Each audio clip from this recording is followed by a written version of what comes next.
Facebook আর ইউটিউবের দর্শক। এখন আমাদের এখানে কীর্তন হচ্ছে, তো কীর্তন করতে করতে আমি এদেরকে একটা নতুন সঙ্গীত পরিবেশন করতে চাই। তোরা কি বক্তব্য আছিস?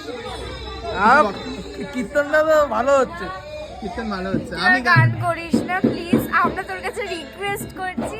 আমি গানটা করতে চাইছি, তুই কিছু বলতে চাস? কেন? তুই তোকে আমি ছোটবেলায় গান শোনাইনি? হ্যাঁ ভালো ভালো বাবা। তোকে ছোটবেলায় খাইয়ে দিয়েছি, গান শুনেছি, বল আমি ওদের সাথে গান করতে পারি না? হ্যাঁ গান গাইতে পারিস। কিন্তু কেউ আমরা আর বাঁচবো না। আমার মনে হয় না আমি গান করলে তোরা আর বেঁচে থাকবি, তোরা দুজনেই। না না আমরা ওই দেখ একজন বেরিয়ে এসেছে, আমার গানের কথা শুনেই পালিয়ে যাচ্ছে। সুন্দরবনের টিম, সুন্দরবনের টিম সারা নাকি চাল এনেছে অনেক সুন্দর। সুন্দরবন টিমের ক্যাপ্টেন। ক্যাপ্টেন ওখানে বসে আছে, ঠিক আছে? আমি সাত্বিক পাল। ওর নাম সাত্বিক পাল, সেটা বলে দিল। দর্শকরা সবাই জানে তোর নাম সাত্বিক পাল। সিরিয়াস হয়ে গেছে ব্যাপারটা।